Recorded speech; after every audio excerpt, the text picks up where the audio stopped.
Boa noite. Está no ar o programa Entre Linhas. Na edição de hoje vamos falar sobre hepatite.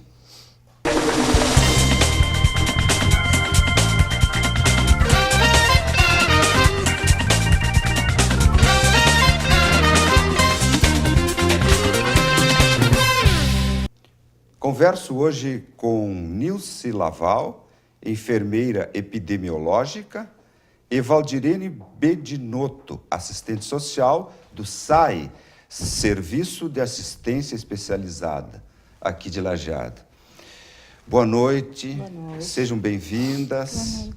Já tivemos a oportunidade de conversar sobre doenças sexualmente transmissíveis, que, aliás, na época, foi um choque as informações que recebemos, repercutiu na comunidade, inclusive, em outros meios de comunicação, aquela questão principalmente relacionada à AIDS. Hoje nós vamos tratar de uma outra doença tão grave ou mais que a AIDS, em razão das consequências e o que está ocorrendo no mundo, e que a gente não se dá conta.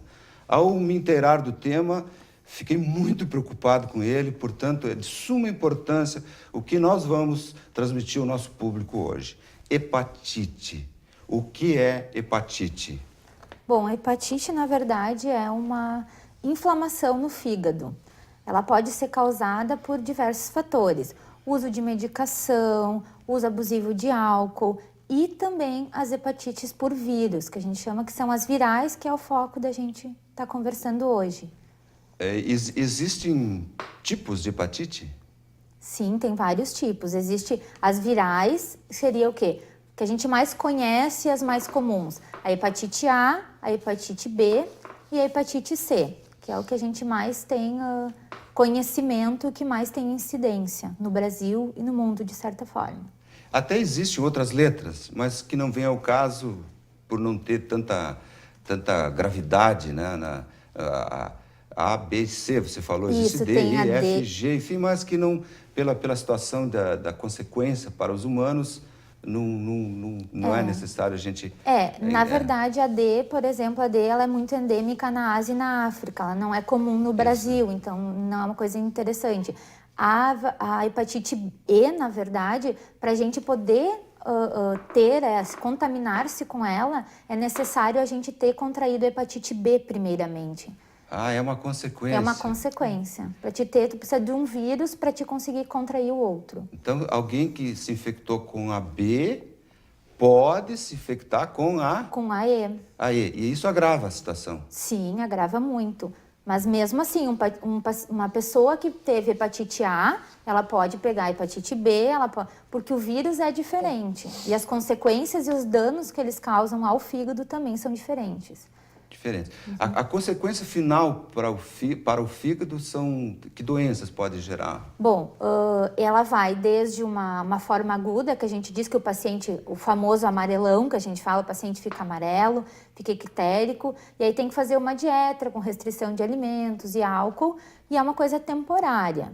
E existe aquelas formas que ele pode evoluir para uma cirrose, ele pode evoluir para uma falência do órgão, pode evoluir para um hepatocarcinoma, que é um câncer no fígado, né? E paciente de 5 a 10% dos pacientes acabam indo a óbito em função disso. Eu acho que é bem importante salientar que tanto a hepatite B como a hepatite C, às vezes, ela é uma doença silenciosa. Ela está ali, né? Depois nós vamos falar a respeito dessas testagens, da importância do diagnóstico precoce. Porque a pessoa pode ter, e que nem a AIDS, ela vai ficar ali um tempo, se a pessoa não fizer o exame específico, ela não vai descobrir que tem. Nem sempre os efeitos, o que acarreta os sintomas aparecem logo após a contaminação. Ela é assintomática. Pode ser, por muitos anos. A maioria dos casos de hepatite B e C são assintomáticos. O paciente não tem aquele sintoma clássico, é o quê? Ficar amarelado, a urina... O branco, né, do olho ficar amarelo, nem sempre se apresenta. A urina ficar escura, as fezes ficarem claras. A hepatite B e C, ela é muito silenciosa. Então, às vezes, se a gente não faz essa testagem previamente, a gente fica anos causando dano e o vírus ali a gente não está sabendo. Olha que interessante, num dos sites que eu pesquisei, está dito que no Brasil, se imagina que existem 2,5 milhões de pessoas infectadas e apenas 100 mil identificadas. Isso é correto. 100 mil apenas que foram diagnosticadas.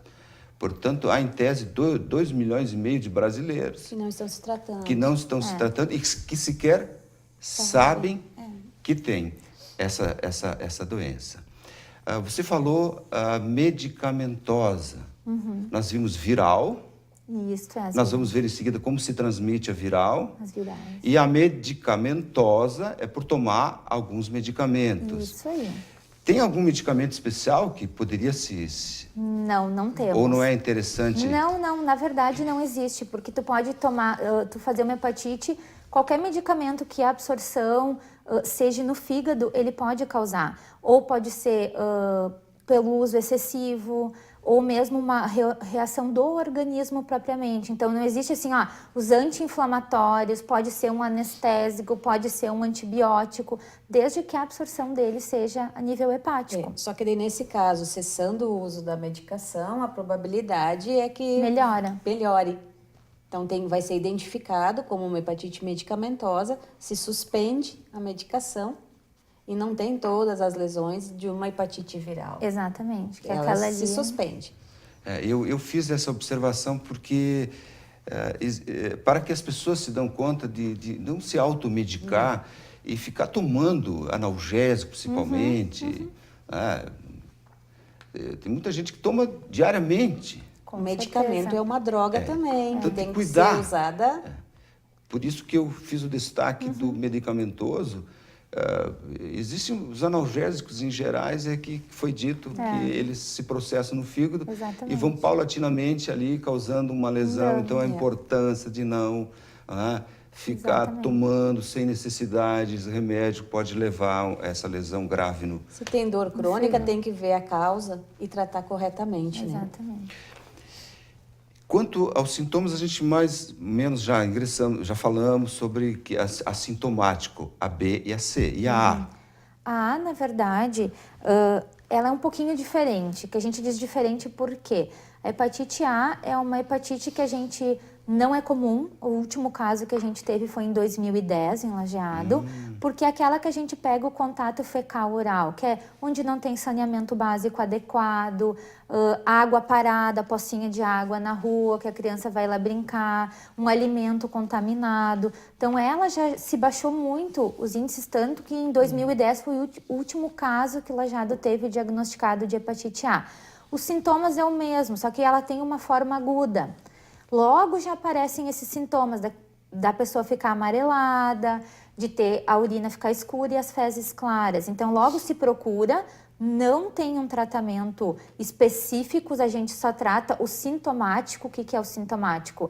Se está com náusea, dá uma medicação para náusea, fazer restrição de dieta, aquilo que eu falei, de gordura e álcool, tá? O mínimo é 6 meses até 1 ano, para a gente poder ter uma melhora do fígado. Só que a hepatite A, uma vez que a gente tenha, menos de 1% é que vai ficar na forma fulminante, que vai cronificar depois e que vai dar uma lesão importante no fígado.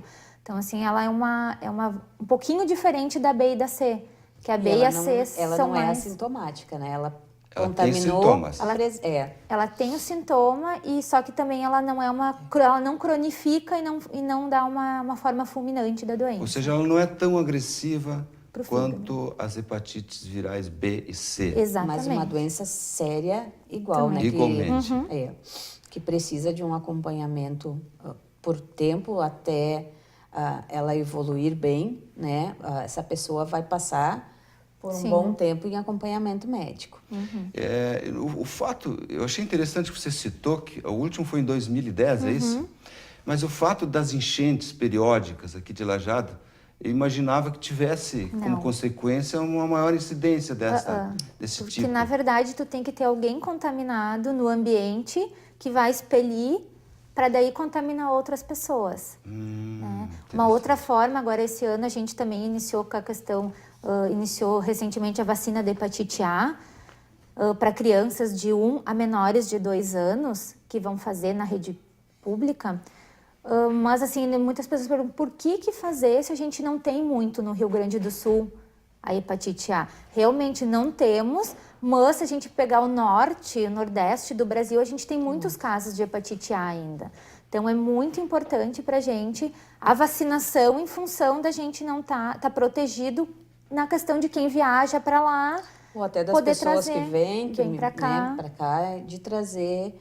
E sempre uma vacina é melhor do que a doença. Exatamente. Né? Então, se tem como prevenir, eu acho que ganha toda a comunidade com essa questão. Então, nós já adiantamos aqui o tema, quando vamos depois aprofundar a questão das vacinas, que no caso da hepatite A, há vacina.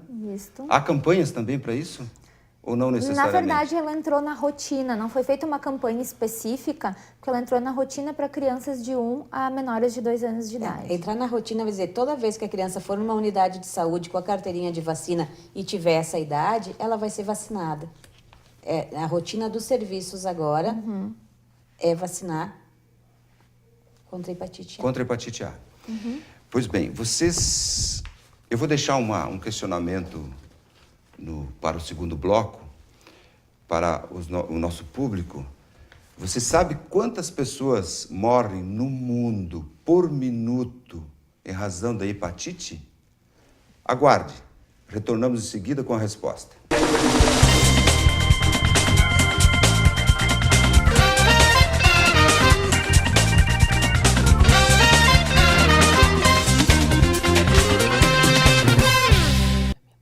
Estamos de volta com o programa Entre Linhas. Na edição de hoje estamos tratando sobre hepatite.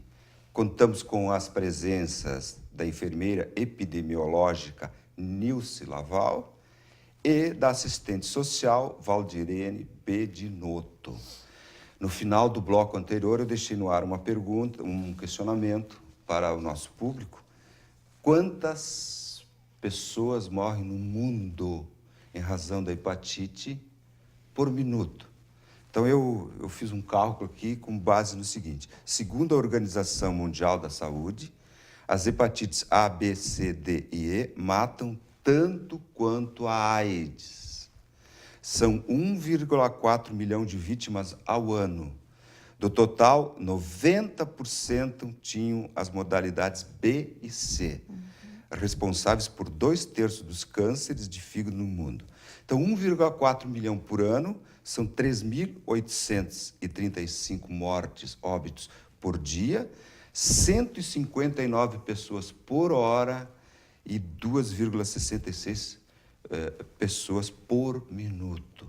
Enquanto nós estamos aqui fazendo o programa, dezenas de pessoas estão morrendo em razão disso. Veja, 90% dos óbitos são decorrentes da modalidades B e C. Pois bem, a hepatite B e C. Como se transmite? Vamos começar pela hepatite B. Como eu posso adquirir ou como se transmite uma hepatite B? A hepatite B, na verdade, a gente pega basicamente na relação sexual. Nossa, tá? Importante. Sem o uso do preservativo. É sempre importante falar que tanto a AIDS como as hepatites, as pessoas tendem a diferenciar, né? A hepatite B é uma doença sexualmente transmissível, sim, pega da mesma maneira, e elas têm essa apresentação de poder ficar sintomática há muitos anos. Então, a pessoa não sabe que tem, continua tendo relação sem preservativo, continua passando, continua contaminando. Sem saber. Sem saber. Isso é grave. E também, ela é uma transmissão essencialmente sanguínea.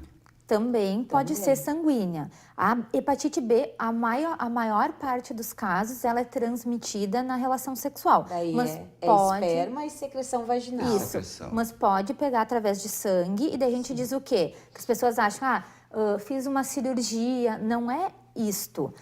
O contato com o sangue desde um aparelho de manicure Isso ou de que eu queria pedicure que não seja, não tenha uma autoclave, que não seja único da pessoa de uso, um aparelho de barbear, uma gilete, o que ele pode acontecer? Que várias pessoas usam o mesmo, tendo um corte, tendo contato com o sangue, a pessoa pode acabar se contaminando. E é importante salientar que o vírus, principalmente da hepatite C, já entrando, ele é extremamente resistente fora do ambiente dele, né? Do organismo. Então, ele tem, na condição específica deles, ele pode viver bastante tempo, muitas horas, até dias, fora, em cima de uma bancada, numa gilete, um alicate de unha. Então, é importante que as pessoas saibam desses detalhes, né? Vários dias sobrevive de no 3 a 5 dias, uma gotinha de... Ele pode ter. C, né? B e C. Da C. A B e a C também. A B e a C. Elas são bem resistentes. O que difere do HIV, que ele entra em contato com o ar e ele morre logo. Então, por exemplo, num manicure, que tu vai ter contato com sangue, não só ali, é mais fácil tu te contaminar com a hepatite B e C do que com o HIV. Puxa, daí a importância, as pessoas não se dão conta de um ato rotineiro. De fazer a unha, de ir numa dentista, inúmeras. É que a gente sempre diz da questão de procurar um local adequado, que tenha autoclave, que tenha o alvará sanitário, porque daí, à medida que aquele salão tem o alvará sanitário, ele vai ter esse aparelho que vai esterilizar o material. Se a pessoa tem dúvida, a gente não é contra. Também faz as unhas, mas na dúvida, leve o seu material. Leve o seu aparelho, que daí se tu vai te contaminar, vai te contaminar contigo mesmo, que a gente diz, né? Então, assim, tu não vai estar pegando aparelhos de outros. O que tinha há um tempo atrás, o uso de drogas vem mudando, né? Com o passar dos anos. A gente tinha um grande número de contaminação através do uso da droga injetável. A seringa. As seringas, né? Então, essa era uma forma de contaminação na época muito grande. Então, se a gente contar que nos últimos 10 anos esse modo de uso de droga mudou, essas pessoas passaram esse período assintomático e estão sendo descobertas agora doentes, porque não tiveram um diagnóstico precoce, a sua grande maioria, né? Então, assim, a gente está colhendo o uso ainda de 20 anos atrás, 15 anos atrás, que não se tinha cuidados, né?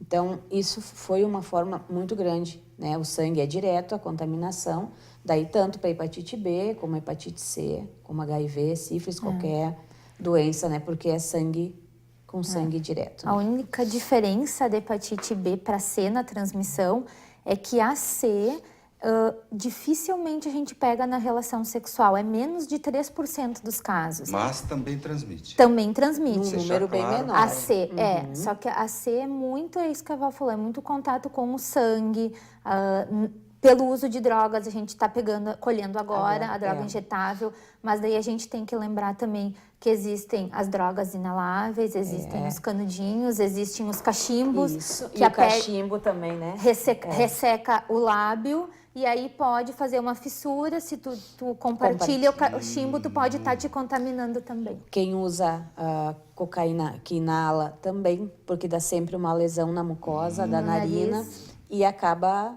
quando o equipamento é compartilhado, né? Interessante.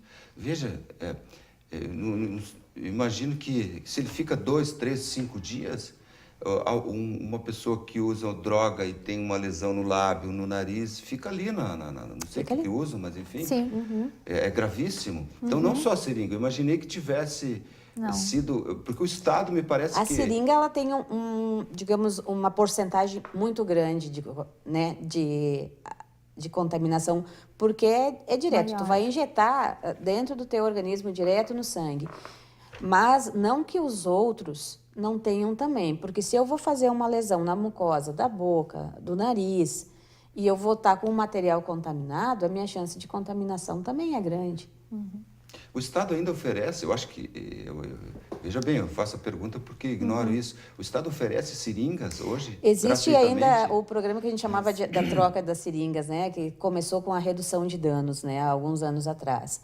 Para os pacientes que são dependentes químicos, que usam droga injetável, a grande maioria dos municípios faz a troca, né? Municípios maiores, onde tem os redutores de danos, se faz. A troca? A troca. O que acontece é que hoje nós temos um número muito pequeno de usuários de droga injetáveis. Ou que Não que se negam. identificam? É o que se identifica. Identificam. No caso, aqui em Lajeado, onde pode se dirigir alguém que deseja seringas gratuitamente? Ele pode se dirigir ao SAI, ao Serviço de Assistência Especializada. Sai. Que depois nós vamos de novo dar o endereço Sim, no último bloco. Mas uma mãe grávida, ela transmite para o filho? Transmite, né? A transmissão vertical é muito comum na hepatite B. Na C é um pouco mais difícil, mas também pode. Mas para hepatite B, o que a gente faz? Aquela mãe faz o pré-natal, e aí se tem uma imunoglobulina, que a gente chama para hepatite B, que assim que a criança nasce, ela recebe para ela não ter o vírus circulante no organismo dela. Então, uma mãe que tem hepatite B, quando está gestante, ela for ganhar o nenê, a criança vai receber essa imunoglobulina e aí ele não vai ter hepatite B.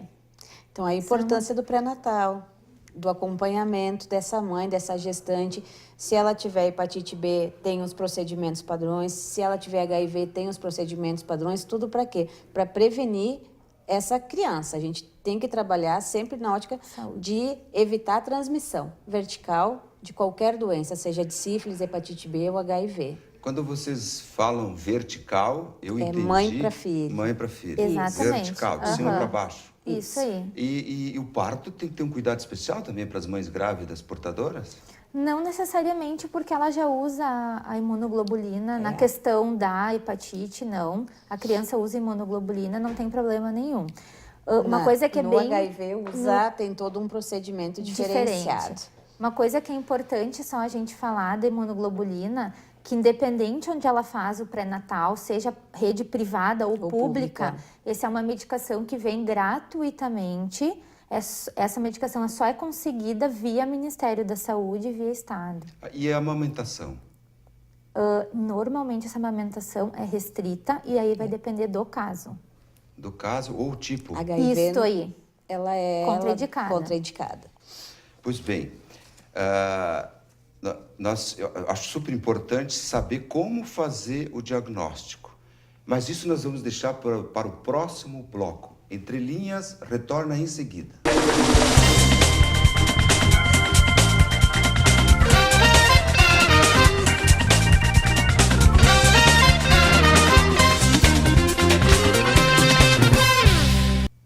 Estamos de volta com o terceiro bloco do programa Entre Linhas de hoje.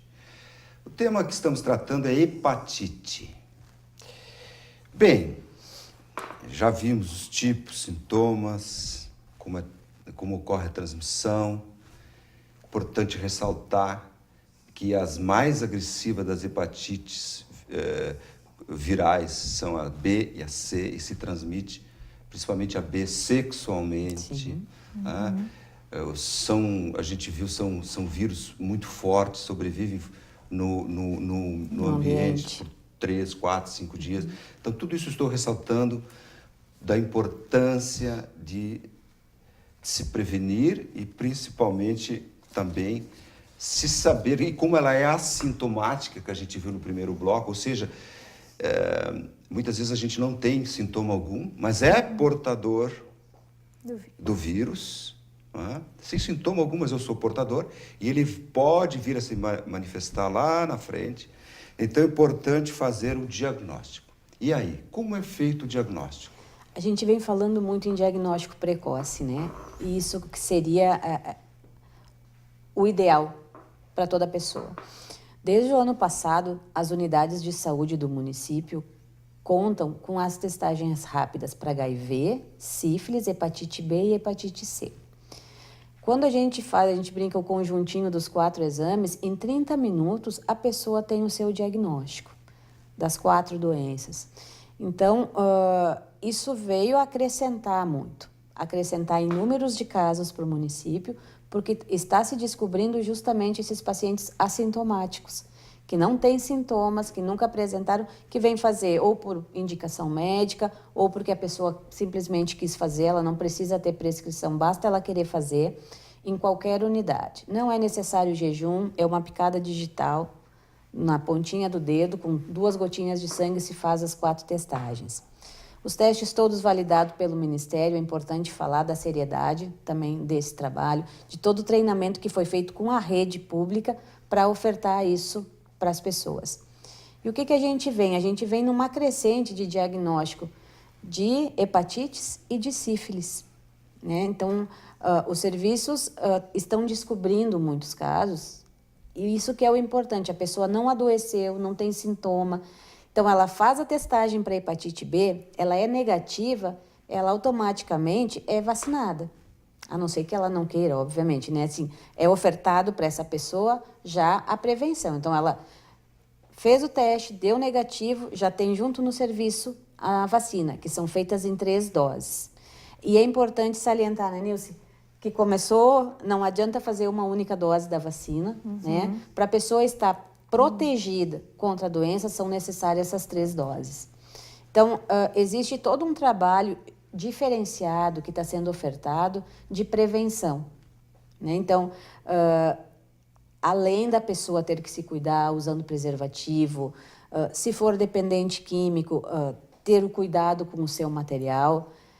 Se a pessoa é negativa, hoje ela tem como se preservar da hepatite B. A hepatite C não tem vacina, mas a B, daqui a pouco ela vai estar erradicada, porque as pessoas vão estar se vacinando, né? O bebê nasce, ele é vacinado, se perdeu ali, as pessoas com mais idade, elas podem ser vacinadas agora. Então, existe uma série de trabalhos diferenciados para se identificar, para se tratar e para se prevenir. E não tem custo? Nenhum. Nós fizemos também muitas ações fora das unidades, né? Já foi no Parque dos DIC, nós fomos no Siga Bem Caminhoneiro, na frente da prefeitura. Demais. Agora, do dia 28 de julho, que a gente fez um evento. O Dia Mundial de Combate à Hepatite. Então, a gente vai para a rua, os serviços vão e ofertam, e as pessoas aceitam muito bem esse serviço. É isso que eu ia perguntar, se eles relutam. Não. Puxa, eu Tem tenho fila. uma doença. Tem fila. Não. Eles vão e fazem com muita facilidade. Eu vi que você citou sífilis. O tema é hepatite, mas aqui eu quero fazer um gancho. Vocês têm o teste para sífilis também. Sim. O que é importante dizer? Essas doenças, elas são, com exceção da hepatite B, que é em menor causa, elas são doenças sexualmente transmissíveis. Então, elas andam tudo pertinho. Se eu tiver uma doença sexualmente transmissível, a minha possibilidade de me contaminar com outras é mais fácil. Se eu tiver um HIV, eu vou ter uma probabilidade maior de ter a hepatite B ou hepatite C. Então, é importante esse cuidado. A gente sempre fala, o parceiro tem que ser testado. Eu tenho em qualquer uma dessas doenças, né? Existe a busca ativa dos parceiros, os serviços se comprometem com isso, com a testagem. Não adianta uma única pessoa se testar e achar que é negativo e que o parceiro também é negativo. Sempre é feito esse trabalho com a família, em conjunto. E a sífilis é uma doença que a gente, através das notificações que a Nilce coordena, via que nós tínhamos muito pouco. E aumentou desde o ano passado com esses eventos, com essa oferta das testagens rápidas e com a correta notificação dos profissionais, a gente teve um acréscimo muito grande dos casos de sífilis, de hepatite B, hepatite C e HIV. Só para falar um pouquinho da sífilis, que ano passado, no ano inteiro de 2013, a gente tinha notificado 72 casos de sífilis no município. Esse ano, até junho, eu já tenho 72. Puxa vida. Isso para nós não quer dizer que a gente não está se cuidando. Isso quer dizer que a gente está ofertando a testagem, as pessoas estão descobrindo muito precocemente. Então, para nós é bom. Assusta quando a gente olha o dado só. Claro que assusta. E é a mesma coisa está acontecendo essa crescente das hepatites. Porque quando tu começa a ofertar o exame, a pessoa vai, é mais fácil, não precisa ir no laboratório coletar, perder mais um dia de trabalho. O diagnóstico é no mesmo dia, não precisa voltar passar uma pelo semana médico. depois para buscar resultado, né? Isso vem a facilitar muito. Olha, eu falei da sífilis porque eu testemunhei quando eu era quase um adolescente a morte de um primo meu muito querido. Gerson, a sífilis, ela entra nessa questão do assintomático também. Isso que eu quero dizer, eu testemunhei e ele, porque a sífilis, pelo que eu entendo, vocês podem me corrigir depois, ela causa a lesão, Desaparece. ela causa um pequeno cancro no pênis, enfim, nós somos adultos todos. E a pessoa que não tem a informação passa qualquer coisa, uma benzedura passa e acha que está curada. Na verdade, ela se estabelece no corpo e lá na frente ela vem se desenvolver, né? Sífilis terciária que a gente terciária. chama. Pois bem, eu testemunhei então já numa sífilis terciária, esse muito querido, um primo meu, e como eu repito, eu era quase criança, assim, e via ele sentado numa cadeira, olhando na janela para fora e definhando até morrer. É gravíssimo. E aonde que eu quero chegar? Está dentro do que nós estamos debatendo aqui, conversando, a questão das hepatites. A sífilis, quando ela forma lesão e passa, ela está no corpo. Se detecta, aí eu vou fazer a pergunta, se detecta nesse exame, ainda tem cura? Ela é altamente curável e um tratamento fácil, Simples. porém doloroso só, porque é usada uma medicação injetável, né? Mas o que é importante falar? A pessoa vai ter essa primeira lesão e às vezes ela nem percebe porque é uma lesão indolor. Ou na vagina, no pênis. Na boca. E o que acontece com essa lesão? Sim. Ela cura sozinha. Ela não é que ela cura, ela desaparece. Desaparece E os a pessoa sintomas. se alivia. Ai, meu Deus, não preciso ir no médico, não preciso fazer nada. Foi o que aconteceu. Daí passa para a fase secundária e terciária. E essa pessoa continua transmitindo. Mas ela não tratou, ela não Continua sabe. transmitindo.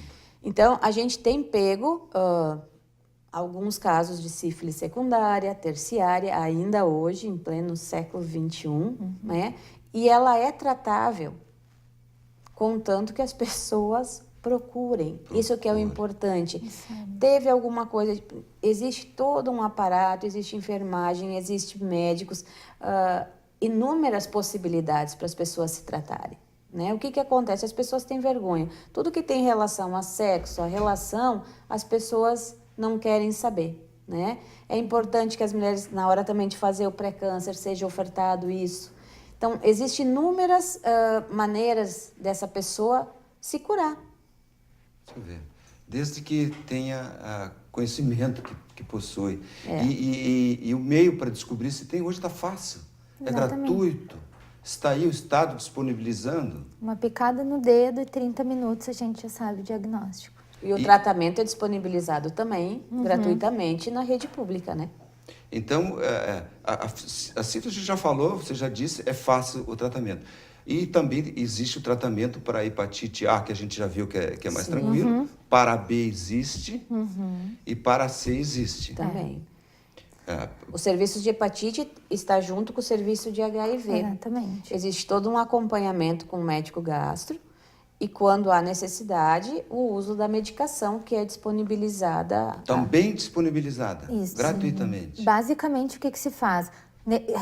Exame negativo, faz a vacina. Exame positivo, então a gente encaminha o exame laboratorial e, ao mesmo tempo, já agenda com o gastro, que é o especialista que vai avaliar o acompanhar paciente. essa pessoa, né? Ele vai ver se existe a real necessidade, se o paciente é indicado para tratamento ou não.